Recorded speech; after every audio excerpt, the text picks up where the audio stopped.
Pupunta po tayo sa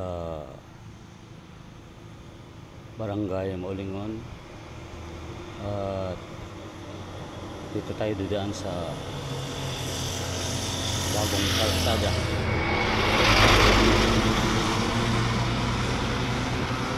na konkrito galing Barangay Nailaban papuntang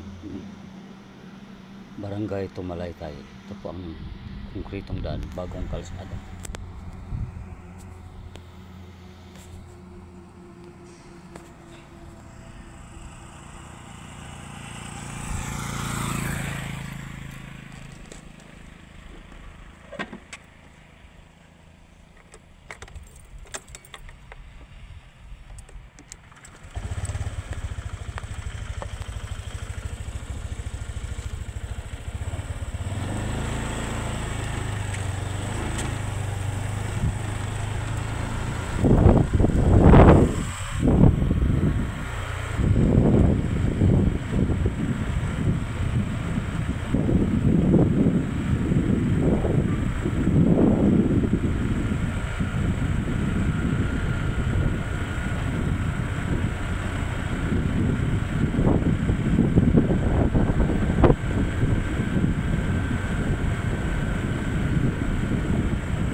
Nandito na po tayo sa puntang Barangay Crossing Maulingon.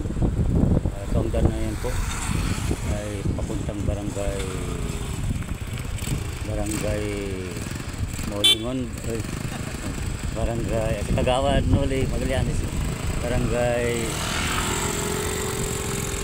papuntang Barangay Gingkeptan. Daan po yan. At sa Sitio Toos, Sitio Paradahan po ang daanan. Ito ang Crossing Maulingon. At ito naman po ang papuntang Barangay Tumalaytay galing Barangay Nailaban.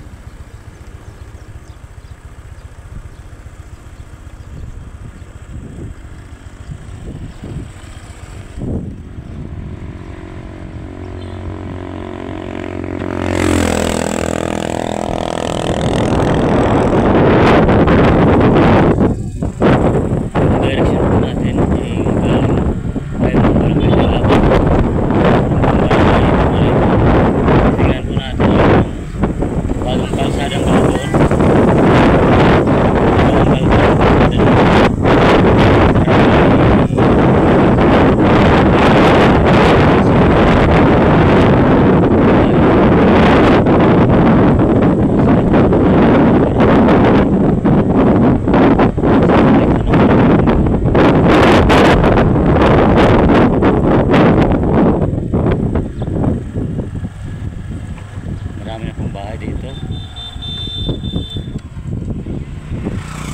Marami ng mga bahay dito.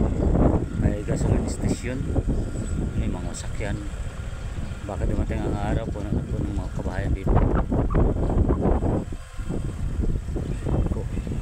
May pagawaan dito na mga furnitures. May kainan dito.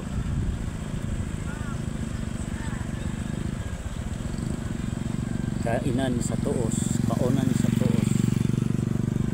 Yan po, kung naisip pong kumain, pag-aaral kayo ng barangay Tumaray, makadang kayo dito sa barangay Tuos, sa tabi ng kalsada. Yan po ang kaunan sa tuos.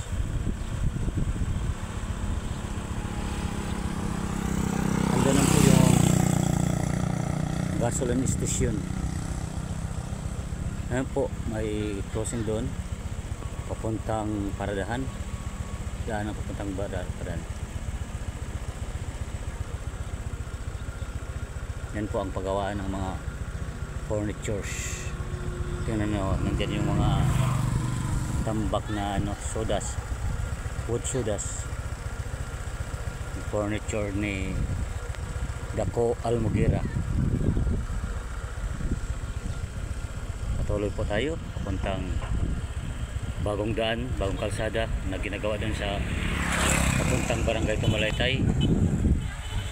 Punta na po tayo sa Sitio Tabang. Ito po ang daan, National Road.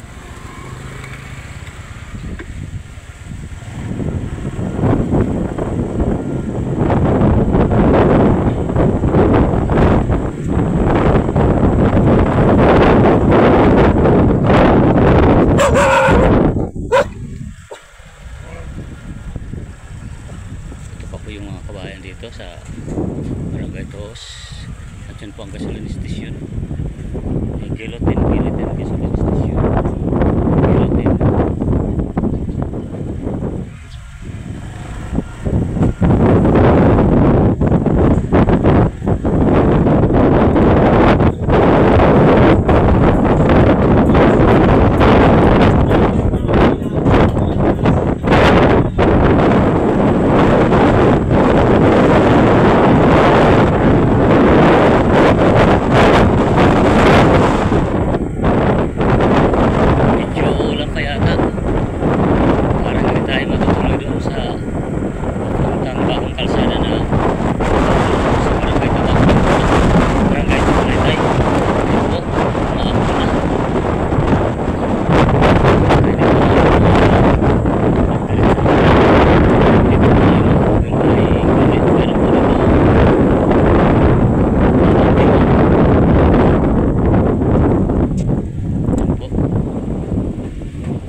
May-ari nito ay si Jose Acuyo.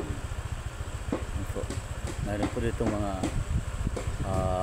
siguro pinagbibili nila rito yung mga kambing nila sa Ligot Farm. Hindi na yata ko tutuloy kasi ayan o, parang mauulanan pa ako, kaya sa sunod lang na pag vlog ko ay mag-subscribe kayo, follow me, Solya Vlog, Dante Oraa Vlog. Salamat po.